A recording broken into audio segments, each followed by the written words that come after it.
Suicide ಮಾಡಬೇಕು ಅನ್ನೋಷ್ಟು ವೇದನೆ ನನಗೆ ತುಂಬ ಇತ್ತು. ಇದಕ್ಕೆ ಬೆಂಗಳೂರಲ್ಲಿ ಎಲ್ಲ ಕಡೆನೂ ನಾನು ರಿಪೋರ್ಟ್ ಅಂದರೆ ಇದಕ್ಕೋಸ್ಕರ ಎಲ್ಲ ಮೆಡಿಸಿನ್ಸ್ ತಗೊಂಡೆ. Victoria hospital, Saint John's hospital ಮತ್ತು ಬೇರೆ ಕಡೆ ಇದರಿಂದ ಏನೋ ಈಗ ಮುಂಚೆ ನನಗೆ ಬರೋತ್ತಿಗೆ ಯಾರಾದರೂ ಹಿಡ್ಕೊಂಡು ನಾನು ಬರ್ತಾಯಿದ್ರು. ಯಾಕಂದರೆ ನಡೆಯೋಕ್ಕಾಗಲ್ಲ, ಎದ್ದೇಳೋಕ್ಕಾಗಲ್ಲ, ಊಟ ಮಾಡೋಕ್ಕೂ ಆಗಲ್ಲ. ಈ ಥರ ನನ್ನ ಬಾಯಿಯಿಂದ ಜೋರಾಗಿ ಮಾತಾಡೋಕ್ಕೆ ವಾಯ್ಸು ಇದಾಯಿತು. ದುಡ್ಡೆಲ್ಲ ಖರ್ಚು ಮಾಡಿಬಿಟ್ಟೆ. ಎಷ್ಟೋ ಟ್ರೀಟ್ಮೆಂಟ್ ಮಾಡಿದೆ, ಆದರೆ ಏನು ಪ್ರಯೋಜನ ಇಲ್ಲ. 2-2.5 ವರ್ಷದಿಂದ ಭಾಳ ಕಷ್ಟಪಟ್ಟುಬಿಟ್ಟೆ. ನಾನು ಸೋತೋಗ್ಬಿಟ್ಟೆ. ಅದಕ್ಕೆ ಲೈಫಲ್ಲಿ ಕರ್ಕೊಂಬಂದು ಎಲ್ಲ ಪಾರ್ಟ್ಸ್ ಎಲ್ಲ ಹೋಗಿತ್ತಲ್ಲ. 98% ನಡೆಯೋಕ್ಕಾಗ್ತದಿಲ್ಲ. ಯಾರೇ ಕರ್ಕೊಂಬರ್ಬೇಕು. ಒಂದು ಸ್ನಾನ ಮಾಡ್ಬೇಕಂದ್ರೆ ಒಬ್ಬರು ಯಾರನ್ನ ಮಾಡಬೇಕು.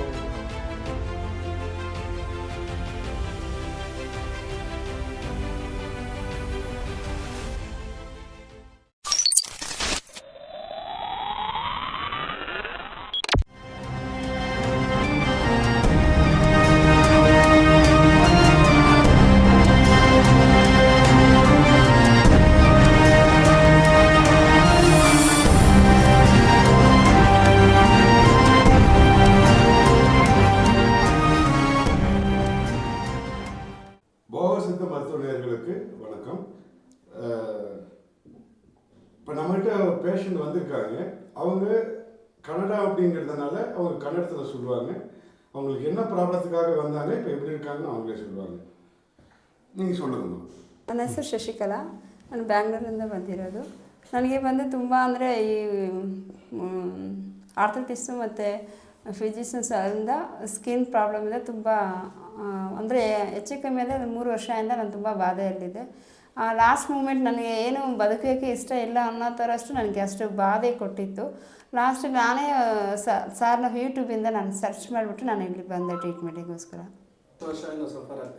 ನಾನು 3 ವರ್ಷದಿಂದ 3.5 ವರ್ಷ ಸಾರ್ ಹತ್ರ ಬಂದಿದ್ದರೆ ಲಾಸ್ಟ್ ಮೂಮೆಂಟಿಂದ ನನಗೇನು ಸೂಸೈಡ್ ಮಾಡಬೇಕು ಅನ್ನೋಷ್ಟು ವೇದನೆ ನನಗೆ ತುಂಬ ಇತ್ತು.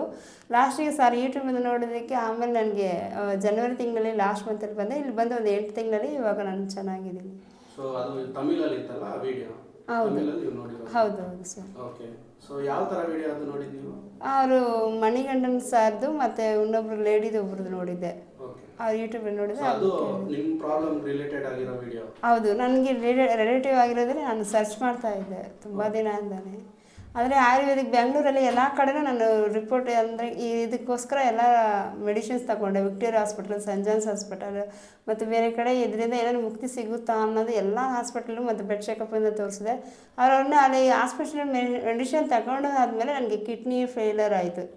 ಅದರಿಂದ ಎಲ್ಲ ಆರ್ಗನ್ಸು ಒಂದೊಂದೇ ಹೋಗ್ತಾ ಇತ್ತು. ಆದರೆ ಇದಕ್ಕೆ ನಾನು ಅಂದ್ಕೊಂಡು ಎಲ್ಲಿ ಏನೂ ಮಾಡೋಕ್ಕಾಗಲ್ಲ. ಇದು ಖಂಡಿತವಾಗ್ಲೂ ಆಯುರ್ವೇದಿಕಲ್ಲಿ ಒಂದು ದಾರಿ ಇದ್ದೇ ಇರುತ್ತೆ ಅನ್ನೋದು ನನಗೊಂದು ಕಾನ್ಫಿಡೆನ್ಸ್ ಇತ್ತು ಆವಾಗಲಿಂದಲೇ. ಅದಕ್ಕೋಸ್ಕರ ನಾನು ಯಾವ ಥರ ಟ್ರೀಟ್ಮೆಂಟ್ ಎಲ್ಲಿ ಯಾವ ಮೂಲೆಯಲ್ಲಿದ್ದರೂ ಹೋಗ್ಬೇಕು ಅನ್ನೋದು ಕಾನ್ಫಿಡೆನ್ಸ್ ಮಾತ್ರ ಲಾಸ್ಟ್ವರೆಗೆ ನನಗೆ ಅದೇ ಇದ್ದಿದ್ದು.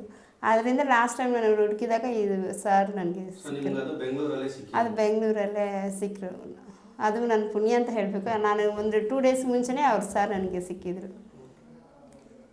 ಎಷ್ಟು ತಿಂಗಳಿಂದ ಮೆಡಿಸಿನ್ ತಗೊಂತಿದ್ದೀರಾ? ಇವಾಗ 8 ತಿಂಗಳಾಯ್ತು ಸರ್. 8 ತಿಂಗಳಿಂದ ಇವಾಗ ಮುಂಚೆ ನನಗೆ ಬರೋತ್ತಿಗೆ ಯಾರಾದರೂ ಹಿಡ್ಕೊಂಡು ನಾನು ಬರ್ತಾಯಿದ್ರು. ಯಾಕಂದರೆ ನಡೆಯೋಕ್ಕಾಗಲ್ಲ, ಎದ್ದೇಳೋಕ್ಕಾಗಲ್ಲ, ಊಟ ಮಾಡೋಕ್ಕೂ ಆಗಲ್ಲ. ಈ ಥರ ನನ್ನ ಬಾಯಿಯಿಂದ ಜೋರಾಗಿ ಮಾತಾಡೋಕ್ಕೆ ವಾಯ್ಸು ಇದಾಯಿತು. ಒಂದೊಂದು ಆರ್ಗನ್ಸ್ ಅಂದರೆ ಹೇಳೋಷ್ಟು ನನಗೆ ತುಂಬ ಹಿಂಸೆ ಬಾಧೆ ಇದು ಇಲ್ಲ ಅಂತ ಹೇಳೋಕ್ಕಾಗಲ್ಲ. ಆ ಥರ ಹಳೆ ರಿಪೋರ್ಟ್ ಅಲ್ಲ, ಆ ಥರ ಮೂಮೆಂಟಲ್ಲಿ ಬಂದೆ. ಇವಾಗ ನಾನೇ ಎದ್ದು ಹೋಗ್ತೀನಿ, ಬರ್ತೀನಿ, ಎಲ್ಲ ಕೆಲಸನೂ ಮಾಡ್ತೀನಿ. ಸೆಂಟ್ರಲ್ಲಿ ತುಂಬ ಸಫರ್ ಆದೆ. ಯಾಕಂದರೆ ಆ ಮೆಡಿಸಿನ್ ತಗೊಳೋತ್ತಿಗೆ ಒಂದೊಂದು ರಿಯಾಕ್ಷನ್ ಆಗ್ತಾಯಿತ್ತು. ಆದ್ರೂ ನಮ್ಮ ಮನೇಲಿ ಫೋರ್ಸ್ ಮಾಡಿ ಇಲ್ಲ ಖಂಡಿತ ಚೇಂಜಸ್ ಆಗುತ್ತೆ ನೀನು ಮಾಡೋದು ಅಂತ ತುಂಬ ಅದು ಕೆಪಾಸಿಟಿ ನನ್ನ ಬಾಡಿ ಅಡ್ಜಸ್ಟ್ಮೆಂಟ್ ಆಗಲಿಲ್ಲ ಆ ಮೆಡಿಸಿನ್ಗೆ. ಹೌದೌದು, ಅದಕ್ಕೆ ನಾವು ಮಧ್ಯದಲ್ಲಿ ಅಂದ್ರೂ ಸಾರ್ ಕೈ ಬಿಡಲಿಲ್ಲ. ಚೇಂಜಸ್ ಮಾಡ್ಕೊತ ಅದಕ್ಕೋಸ್ಕರ ಯಾವ ಥರ ಮಾಡಬೇಕು ಅನ್ನೋದು ಅವ್ರು ತುಂಬ ರಿಸ್ಕಿಂದನೇ ನನಗೆ ಟ್ರೀಟ್ಮೆಂಟ್ ಮಾಡಿದ್ದಾರೆ. ಹೌದು ಸರ್, ಹೌದು. ಏನಿದೆ ನಮ್ಮ ಸಾರಿಗೆ ಬರೋಕ್ಕೆ ಮುಂಚೆ ನಾವು ಬೆಂಗಳೂರಲ್ಲಿ ಎಲ್ಲ ಹಾಸ್ಪಿಟಲ್ ನಾವು ನೋಡಿದ್ವಿ. ಯಾವ ಹಾಸ್ಪಿಟಲಲ್ಲಿ ಹೋದರೂ ಕೂಡ ಇದಕ್ಕೆ ಅಲ್ಲಿ ನೋಡು ಇಲ್ಲಿ ನೋಡು ಅಂತೇಳಿ ಎಷ್ಟೋ ದುಡ್ಡೆಲ್ಲ ಖರ್ಚು ಮಾಡಿಬಿಟ್ಟೆ. ಎಷ್ಟೋ ಟ್ರೀಟ್ಮೆಂಟ್ ಮಾಡಿದೆ, ಆದರೆ ಏನು ಪ್ರಯೋಜನ ಇಲ್ಲ. 2-2.5 ವರ್ಷದಿಂದ ಭಾಳ ಕಷ್ಟಪಟ್ಟುಬಿಟ್ಟೆ. ನಾನು ಸೋತೋಗ್ಬಿಟ್ಟೆ. ಅದಕ್ಕೆ ಲೈಫಲ್ಲಿ ಇದಕ್ಕೊಂದು ತೀರ್ವೇ ಇಲ್ಲ, ಅಷ್ಟೇ ಮುಗೀತು ಲೈಫ್ ಅಂದ್ಕೊಂಡಿದ್ದೆ. ಆದರೆ ನಮ್ಮ ವೈಫು ಒಂಥರ ಯೂಟ್ಯೂಬಲ್ಲಿ ಸರ್ಚ್ ಮಾಡಿ ಈ ಥರ ಅಯ್ಯನವ್ರದ್ದು ಎಲ್ಲ ನೋಡಿ ಹೇಳಿದ್ರು, ಈ ಥರ ಟ್ರೀಟ್ಮೆಂಟ್ ಚೆನ್ನಾಗಿ ಮಾಡ್ತಾರೆ, ಈ ಥರ ವ್ಯಾಧಿಗೆ ಎಲ್ಲ ನೋಡ್ತಾರೆ ಅಂದಾಗ ಸ್ಟಾರ್ಟಿಂಗ್ ಸಾರ್ ಹತ್ರ ಬಂದಾಗ ಕೂಡ ನಮಗೊಂದು ಒಂದು ಡೌಟ್ ಇತ್ತು, ಏನಪ್ಪ ಇಷ್ಟೊಂದು ಹಣ ಖರ್ಚು ಮಾಡಿ ನಾವು ನೋಡ್ತಿದ್ದೀವಲ್ಲ, ಇದನ್ನು ಸರಿ ಆಗುತ್ತಾ ಸರಿ ಇಲ್ವಾ ಅಂತ ಒಂಥರ ನಮ್ಮಲ್ಲಿ ಒಂದು ಕ್ವಶನ್ ಮಾರ್ಕ್ ಇತ್ತು. ಆದರೆ ಸಾರ್ ಹೇಳಿದ್ರು, ನಿಮಗೆ ಡೌಟ್ ಇದ್ದರೆ ಕೂಡ ಇದರ ಈ ರೋಗ ಬಂದವರು ವಾಸಿ ಆಗಿದ್ದಾರೆ, ಅವ್ರ ಹತ್ರ ಮಾತಾಡಿ ನೋಡಿ, ನಿಮಗೆ ಗೊತ್ತಾಗುತ್ತೆ, ಆಮೇಲೆ ಬೇಕಾದ್ರೆ ನನ್ನ ಹತ್ರ ಬನ್ನಿ ಅಂತ ಹೇಳಿದ್ರು. ನನ್ನ ಹತ್ರ ಕೊಟ್ಟಿದ್ರು. ಅವಾಗ ನಾವು ಅವ್ರಿಗೆ ಕಾಂಟ್ಯಾಕ್ಟ್ ಮಾಡಿ ನೋಡಿದ್ವಿ, ಈ ಥರ ಸಾರ್ ನಿಮಗೆ ಟ್ರೀಟ್ಮೆಂಟ್ ಮಾಡಿದ್ರಂತೆ, ನೀವು ಇವಾಗ ಹೆಂಗಿದ್ದೀರಾ, ನಿಮ್ಮ ಪರಿಸ್ಥಿತಿ ಹೆಂಗಿತ್ತು ಇದಕ್ಕೆ ಮುಂಚೆ ಅಂತ ಕೇಳಿದಾಗ ಅವ್ರು ಹೇಳಿದ್ಮೇಲೆ ನಮಗೆ ಒಂದು ಧೈರ್ಯ ಬಂತು. ಯಾಕಂದರೆ ಪರವಾಗಿಲ್ಲ, ಇಷ್ಟು ಎಲ್ಲ ಕಡೆಗೆ ಅಡ್ಡಾಡ್ಬಿಟ್ಟು ಎಲ್ಲಿ ನಮಗೆ ನ್ಯಾಯ ಸಿಗಲಿಲ್ಲ, ಸರಿ ಇವ್ರು ಹೇಳ್ತಿದ್ದಾರೆ ನೋಡೋಣ ಅಂತ ಒಂದು ನಂಬಿಕೆ ಬಂತು ನಮಗೆ. ಅವ್ರು ಹೇಳಿದ್ಮೇಲೆ ಒಂದು ನಂಬಿಕೆ ಬಂತು. ಅವಾಗ ಸ್ಟಾರ್ಟಿಂಗ್ ಅಯ್ಯನವ್ರ ಹತ್ರ ಬಂದು ಮಾತಾಡಿದಾಗ ಅವ್ರು ಹೇಳಿದ್ರು, ಈ ಥರ ಇದು ಆಗಲಾರ್ದಕ್ಕೆಲ್ಲ ಇದು, ಆದರೆ ಒಂದು ಛಲದಿಂದ ನಾನು ಇದು ಟ್ರೀಟ್ಮೆಂಟ್ ಮಾಡ್ತೀನಿ, ನೋಡೋಣ ಅದ್ರ ಮೇಲೆ ದೇವ್ರ ಮೇಲೆ ಭಾರ ಹಾಕಿ ಅಂತ ಹೇಳಿದರು. ಅದೇ ಥರ ಅಯ್ಯ ಹೇಳಿದ ಥರ ನಾವು ಅದ್ರ ಮೇಲೆ ನಂಬಿಕೆಯಿಂದ ಬರ್ತಾಯಿದ್ವಿ. ಅವತ್ತಿನಿಂದ ಇವತ್ತುವರೆಗೂ ಬರೋ ಟೈಮಿಗೆ ಸೀರಿಯಸ್ ಆಗಿ ಕರ್ಕೊಂಡ್ಬಂದ್ವಿ. ಎಲ್ಲ ಪಾರ್ಟ್ಸ್ ಎಲ್ಲ ಹೋಗಿತ್ತಲ್ಲ, 98% ನಡೆಯೋಕ್ಕಾಗ್ತದಿಲ್ಲ. ಯಾರು ಕರ್ಕೊಂಬರ್ಬೇಕು, ಒಂದು ಸ್ನಾನ ಮಾಡ್ಬೇಕಂದ್ರೆ ಒಬ್ಬರು ಯಾರನ್ನ ಮಾಡಬೇಕು, ಊಟ ಮಾಡಿಸ್ಬೇಕು ಯಾರನ್ನ ಮಾಡಿಸ್ಬೇಕು, ಹಾಸಿಗೆಯಲ್ಲಿ ಮಲಗಿ ಇರೋದು, ಆ ಥರ ಇರುವಂಥ ವ್ಯಕ್ತಿ ಇವಾಗ ಎದ್ದು ನಡೆದಾಡೋ ಥರ ಅಯ್ಯ ಮೂಲಕ ಚೆನ್ನಾಗಿ ಇಂಪ್ರೂವ್ಮೆಂಟ್ ಆಗಿದ್ದಾರೆ.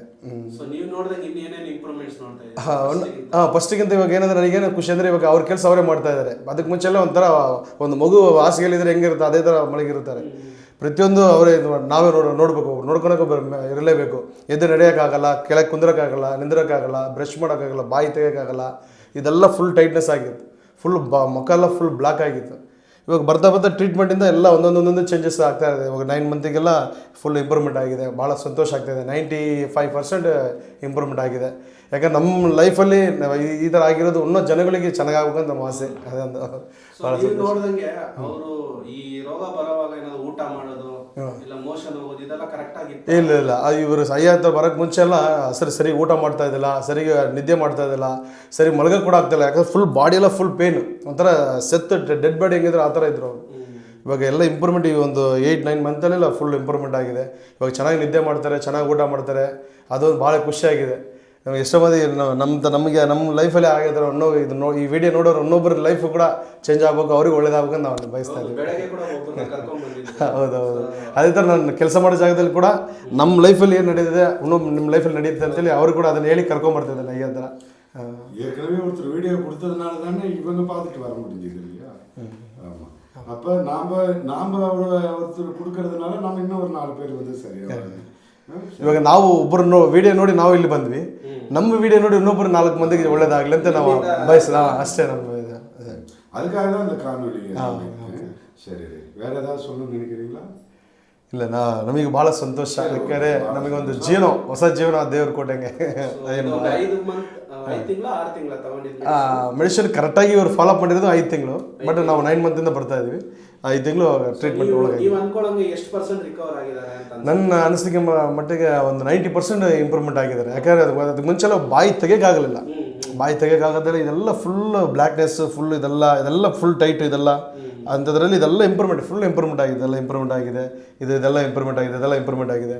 ಅದನ್ನು ನೋಡಿದ್ರೆ ನನಗೊಂದು ನಂಬಿಕೆ ಬಂತು, ಖಂಡಿತ ಇದು ಸಕ್ಸಸ್ ಆಗ್ತಾ ಇದೆ ಅಂತ ಒಂದು ನಂಬಿಕೆ. இப்போ நடக்கிறது, வீட்டு வேலை செய்கிறது, வண்டி ஓட்டுறது ஓரளவுக்கு எல்லாமே ಎಲ್ಲ ಇವಾಗ ಅದಕ್ಕೆ ಮುಂಚೆಲ್ಲ ಗಾಡಿ ಎಲ್ಲ ಓಡಿಸೋಕ್ಕಾಗಲ್ಲ, ಎಲ್ಲ ನಿಧಾನಗಲ್ಲ. ಆ ಥರ ಇವಾಗ ಅವ್ರ ಕೆಲಸ ಅವರೇ ಮಾಡ್ತಾ ಇದ್ದಾರೆ. ಏನಿದೆ, ಲಾಸ್ಟ್ ಟೈಮ್ ಕೂಡ ಸೆಂಟ್ರಲ್ಲೇ ನಮ್ಮ ವೈಫು ಅವ್ರ ತಾಯಿ ಮನೆಗೆ ಹೋಗಿ ಒಂದು 15 ದಿವಸ ರೆಸ್ಟ್ ಮಾಡೋಕೆ ಹೋಗಿದ್ರು. ಅವಾಗ ಸಡನ್ನಾಗಿ ಒಂಥರ ಜ್ವರ ಜಾಸ್ತಿ ಆಗಿ ಆ ಜ್ವರ ತಲೆಗೆ ಎತ್ಬಿಟ್ಟು ಲಾಸ್ಟ್ಗೆ ಅವರಿಗೆ ಪಿಟ್ಸ್ ಥರ ಬರೋಕ್ಕೆ ಸ್ಟಾರ್ಟ್ ಆಯಿತು.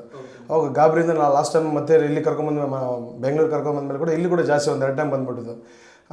ತಂತ್ರ ಗಾಬರಿಯಾಗಿ ಅಯ್ಯಗೆ ನಾನು ಕಾಲ್ ಮಾಡಿದೆ, ಅಯ್ಯ ಈ ಥರ ಸಡನ್ನಾಗಿ ಫಿಟ್ಸ್ ಬಂದಿದೆ ಅಂದಾಗ ಅವ್ರು ಹೇಳಿದ್ರು, ಈ ಥರ ಫಿಟ್ಸು ತಲೆಗೆ ಜ್ವರ ತಲೆಗೆ ಅದಿದಾಗಿದೆ, ಈ ಥರ ಆಗಿದೆ, ಏನು ತೊಂದರೆ ಇಲ್ಲ, ಅದಕ್ಕೂ ಮೆಡಿಸಿನ್ ನನ್ನ ಹತ್ರ ಇದೆ, ಖಂಡಿತ ಅದು ಕೊಡೋಣ, ಚೇಂಜ್ ಮಾಡಿ ಕೊಡೋಣ ಅಂತ. ಅದೇ ಥರ ನಾವು ಲಾಸ್ಟ್ ತಿಂಗಳಲ್ಲಿ ನಾವು ಬಂದಾಗ ಅಯ್ಯನವರು ಅದಕ್ಕೆ ಕರೆಕ್ಟಾಗಿ ಟ್ರೀಟ್ಮೆಂಟ್ ಅದಕ್ಕೆ ಕೊಟ್ಟಿದ್ದಾರೆ. ಅವಾಗಲಿಂದ ಫಿಟ್ಸ್ ಇದ್ದವ್ರಿಗೆ ಬಂದಿಲ್ಲ, ಎಲ್ಲ ಚೆನ್ನಾಗಾಗಿದೆ, ಎಲ್ಲ ಇಂಪ್ರೂವ್ಮೆಂಟ್ ಆಗ್ತಾ ಇದೆ. ಅದು ಮಾತ್ರ ಗ್ಯಾರಂಟಿ ಹೇಳೋಕ್ಕೆ ಸಾಧ್ಯ. ಹೌದು, ಇನ್ನೊಂದು 2 ತಿಂಗಳಲ್ಲಿ ಫುಲ್ ಕಂಪ್ಲೀಟ್ ಆಗಿ ಚೆನ್ನಾಗಿ ಫಸ್ಟ್ ಹೆಂಗಿದ್ರು ಆ ಥರ ಆಗ್ತಾರಂತೆ ಒಂಥರ ನಮಗೊಂದು ನಂಬಿಕೆ, ಒಂದು ಸಂತೋಷ. 100% ಚೆನ್ನಾಗಿ ಆಗ್ಬಿಡುತ್ತೆ ಅಂತ ಧೈರ್ಯ ಆಗಿದೆ. ಸರಿ, ಓಕೆ, ನನ್ರಿ.